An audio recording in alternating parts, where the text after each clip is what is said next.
warahmatullahi wabarakatuh. Alhamdulillah. Alhamdulillahilladzi kataba alaina siyama fi syahri Ramadan. Syahrul Ramadan alladzi unzila fihi al-Qur'an hudan linnas wa bayyinatin minal huda wal furqan. Asyhadu an la ilaha illallah wahdahu la syarika lah wa asyhadu anna Muhammadan abduhu wa rasuluhu la nabiyya ba'dah. Allahumma shalli wa sallim wa barik ala sayyidina wa nabiyyina wa syafi'ina wa habibina wa maulana Muhammadin wa ala alihi wa sahbihi wa man tabi'ahum bi ihsanin ila yaumiddin, amma ba'd. Alhamdulillah, syukur kita kepada Allah Subhanahu wa taala atas limpahan rahmat dan karunia-Nya. Salawat dan salam semoga senantiasa tercurah hariban junjungan kita, uswatun hasanah kita, qudwah kita, baginda Nabi besar Muhammad sallallahu alaihi wasallam. Jamaah salat subuh yang dirahmati Allah, hari ini kita memasuki hari ke-27. Tersisa 3 malam lagi. Hanya tersisa 1 malam ganjil saja, malam ke-29. Layak benar buat kita hari ini untuk merenung apakah Ramadan kali ini kita berhasil meraih derajat takwa. Ya ayyuhalladzina amanu kutiba alaikumussyam kama kutiba alal ladzina min qablikum la'allakum tattaqun. Ayat 183 surat Al-Baqarah ini menjadi ayat yang kadang-kadang melampaui kapasitasnya, karena seolah-olah hanya itu ayat yang berbicara tentang siam Ramadan.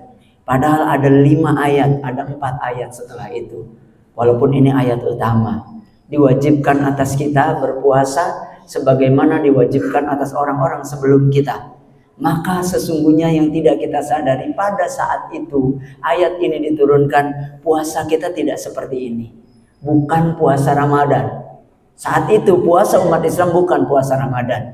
Ya, ayyamam ma'dudat di ayat 184-nya. Ayyamam ma'dudat, hari-hari yang terhitung. Itu 13, 14 dan 15 setiap bulannya.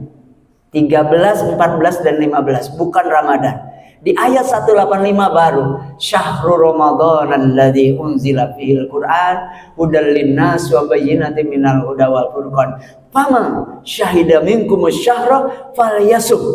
Barang siapa menyaksikan bulan hilal pada bulan itu, maka berpuasalah. Saat itu baru puasa Ramadan, dan saat itu gempar di kalangan kaum muslimin. Mengapa?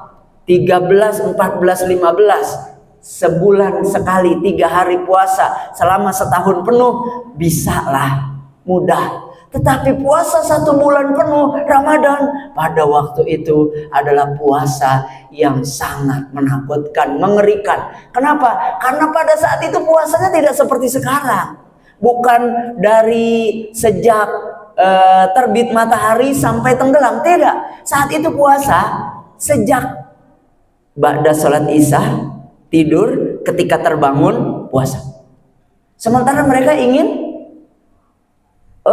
petani di Madinah itu rata-rata petani yang ketika mereka siangnya kerja keras, malamnya itu susah untuk bertahan. Kalau puasa kayak gitu, maka ketika dia misalnya buka ba'da maghrib, setelah buka ketika dia tertidur, bangun puasa dimulai. Ya, maghrib buka, andai tertidur, bangun puasa dimulai. Wah, berat sebulan penuh. Kadang-kadang mereka seperti andai kata maghrib mereka tertidur, maka lepas bangun badai saya sudah nggak buka seharian. Maka puasa yang sekarang itu ada di ayat 187. Puasa yang seperti sekarang ada di ayat 187, dijelaskan bahwa berpuasa wa atimus syiyama, berpuasa hatta yatabayyana lakum khaitul abyadi minal khaitil aswad, sampai jelas benang putih dan benang hitam. Maksudnya fajar. Ya, ada yang mengartikan secara literal, matikan lampu. Matikan lampu, cari benang hitam sama benang putih, susah. Itu maksudnya terbit fajar. Tetapi hadirin yang dirahmati Allah Subhanahu wa taala, di antara 4-5 ayat ini Allah selipkan di ayat 186 Yang ini kadang apa maksudnya? 183 tentang puasa, 184 tentang puasa, 185 tentang puasa, 187 tentang puasa. Tapi 186 terselip. Wa idza sa'alaka ibadi anni fa inni qarib. Dan apabila hambaku bertanya tentang aku, maka sesungguhnya aku dekat. Ujibu da'watad da'i idza da'an. Aku akan mengabulkan doa hambaku ketika ia berdoa. Falyastajibuli. Syaratnya adalah maka penuhilah penuhilah panggilanku. Falyastajibuli, penuhilah kewajiban untukku. Wal yu'minu bi, dan berimanlah kepadaku. Hadirin yang dirahmati Allah Subhanahu wa taala, diselipkan ayat 186 ini. Andai kata di 183 kita dapatkan la'allakum tattaqun, maka Allah akan dekat dengan kita. Dan ketika kita berdoa, Allah akan kabulkan. Jangankan dekat dengan Allah, jangankan dekat dengan Allah, dekat dengan lurah saja banyak yang belagu. Dekat dengan camat aja banyak yang sombong. Dekat dengan kapolsek saja petang-tang peteng-teng. Dekat dengan kapolres tengik. Dekat dengan pangdam dikasih pinjam beceng. Ya, apalagi bukan beceng ini, M16. Laras panjang. Atau dikasih RPG gitu. Ya, Yasin 105 punyanya Hamas. Punya jalan petang-tang tembok Yasin macam-macam loh ya. Dekat dengan manusia hebat saja kita bisa tenang bangga. Cenderung sombong. Bagaimana dekat dengan Allah? Wa idza sa'alaka ibadi fa inni qarib. Dan bukan cuma dekat, tetapi ujibu da'watad da'i idza dahan. Allah mengatakan aku akan penuhi permintaannya ketika dia meminta. Bayangkan, andai Prabowo Subianto dekat dengan kita dan mengatakan minta apa lu, gue kasih. Ya kan? Minta mobil Maung mobilnya berapa, Masya Allah. Hadirin yang dirahmati Allah Subhanahu wa taala, tersisa 3 hari. Sudahkah, akankah kita meraih derajat takwa? Mari kita tengok diri kita masing-masing. Masih adakah kesombongan di dada kita? Maaf, sombong itu urusan hati. Banyak orang sombong yang tidak sadar dirinya sombong. Bisa jadi yang berdiri di depan saat ini pun sedang sombong. Bisa jadi kita pun sedang sombong. Orang berilmu bisa sombong dengan ilmunya. Orang kaya bisa sombong dengan hartanya. Ya, para ustadz bisa sombong dengan ceramahnya. Semua yang kita miliki bisa sombong, dan bahkan yang tidak punya apa-apa bisa sombong sesombong-sombongnya. Na'udzubillahi min dzalik. Dan apa yang bisa didapatkan dengan orang yang sombong? Iblis laknatullah, asal namanya Azazil, sudah dikategorikan malaikat padahal dia bukan malaikat. Dia itu jin yang amat sangat solehnya, saking teramat solehnya mendapatkan kedudukan seperti malaikat, sehingga ketika Allah perintahkan kepada para malaikat, sujudlah kalian kepada Adam, maka iblis dari golongan jin Azazil itu punya kewajiban untuk ikut sujud, padahal dia bukan malaikat, karena saking tingginya derajatnya, karena kuatnya amal ibadahnya. Namun dia mengatakan kecewa, dia dengki kepada Adam. Kenapa? Saya sudah ibadah seperti ini anak cucunya akan berbuat kerusakan. Anak cucunya di bumi akan berbuat kerusakan. Kenapa enggak saya yang jadi khalifah? Ana khairum minhu. Kapan? Masih adakah kita terkadang merasa lebih baik dari orang lain? Maaf hadirin yang dirahmati Allah, sesoleh apapun kita, selagi masih hidup belum tentu kita ini ahli surga. Kenapa? Di hari terakhir kehidupan kita tidak tahu.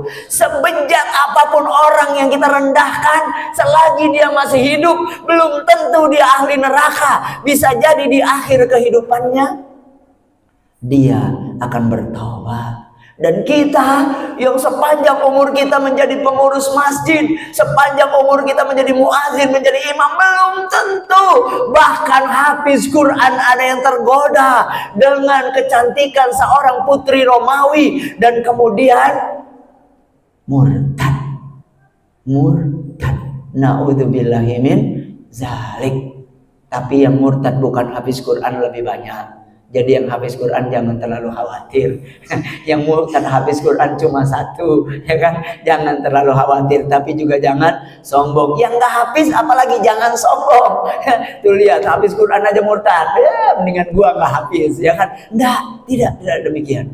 Hadirin yang dirahmati Allah Subhanahu wa taala, sudahkah kita raih derajat takwa? Adakah masih kesombongan? Sudahkah kita mau rela sekuat tenaga, sedasar hati kita menerima semua yang Allah tetapkan, menerima semua ketentuan hukum-hukum Allah, baik yang kita sukai maupun yang kita berat menerimanya, Ada sebuah nasihat dari seorang guru, ya, seorang habib bercerita. Dia bertanya kepada gurunya, wahai guru, bagaimana dengan sholatku yang kadang aku laksanakan namun tanpa ada kekhusyuan? Aku tidak, rasanya males banget buat sholat, nggak enak bener rasanya, tapi aku paksakan kakiku melangkah. Tapi sholat itu terasa begitu hambar, tapi aku paksakan aku untuk sholat, aku berusaha untuk buat khusyuk, tapi sulit sekali. Guruku, bagaimana dengan sholatku itu? Teman-temannya yang lain langsung meletakkan penanya, menghentikan aktivitasnya, dan mereka semua tertarik dengan pertanyaan itu. Mengapa? Itu pertanyaan kita semua, bukan? Itu pertanyaan kita semua. Ada kalanya kita begitu enggan sholat, namun kita paksakan. Dan jawaban sang guru, saya lupa namanya, Syekh Akram kalau tidak salah, menakjubkan. Apa jawaban sang guru? Bisa jadi itulah sholatmu yang paling disukai Rabbmu. Ya Allah, kok bisa? Karena ketika engkau mudah untuk sholat, kemudian kakimu melangkah, maka effort itu apa? Kemauan, usaha yang kamu lakukan itu tidak banyak. Ketika kita sedang banyak masalah, doa kita khusyuk, betul? Benar. Ketika kita sedang diliputi masalah, sholat kita tuh bisa sampai menangis, betul? Tetapi ketika hidup kita sedang baik-baik saja, ke masjid itu begitu berat. Ketika yang umurnya sudah cukup menjelang ya, bau-bau tanah sudah muncul gitu kan, rambut sudah memutih, atau seperti saya yang putih dikit tapi rambutnya juga sangat sedikit, rontok mirip bayi lagi, gigi hilang, rambut hilang gitu kan, maka ke masjid itu begitu mudah. Kenapa? Udah umur. Tetapi bagi anak-anak muda yang saya bangga sekali, malam tadi itikaf banyak anak mudanya. Ya Allah, anak-anak muda umur merasa masih panjang, merasa ya kan? Karena belum tentu yang tua duluan, belum tentu yang muda belakangan, ya kan? Karena saya sudah tua, nggak mau duluan, ya kan? Nggak mau duluan. Yang muda mau duluan boleh. Biasanya muda buru-buru kan ya? Yang muda biasanya buru-buru kecuali soal mati. Ya Allah ya Rahman, ternyata bisa jadi sholat dan puasa, puasa yang rasanya begitu berat, yang lapar gitu kan, jam 9 sudah keroncongan, jam 9 sudah lapar sekali, jam 12 sudah kayak mau mati gitu. Jam ada asar itu, ya Allah, ini azan maghrib lama banget, sudah 2 azan berat sekali. Bisa jadi itulah puasa yang sangat Allah sukai, karena al-ajru kal jinsil amal. Hadirin jamaah sholat subuh yang dirahmati Allah, tersisa 3 hari, dan amal itu, bahkan hidup kita ini tergantung dari akhirnya. Lupakan 26 hari yang mungkin kita sia-siakan, lupakan. Tersisa 3 hari ini yang terpenting. Tersisa 3 hari ini yang terpenting. Lupakan. Andai semalam malam 27 pun ketiduran, ba'da tarawih pulang, ingat-ingat sudah azan subuh, nggak sempat lagi semalam itikaf. Lupakan. Kenapa? Karena khairul amal akhiruha. Sebaik-baik amal itu penghujungnya. Maka tersisa 3 hari, mudah-mudahan bisa mengantarkan kita pada derajat takwa, bisa menghantarkan kita pada derajat takwa yang benar datang dari Allah, yang salah berasal dari diri saya pribadi. Mohon dibukakan pintu maaf yang seluas-luasnya. Akhirul kalam, hadanallahu wa iyyakum ajmain. Alafu minkum, wassalamualaikum warahmatullahi wabarakatuh.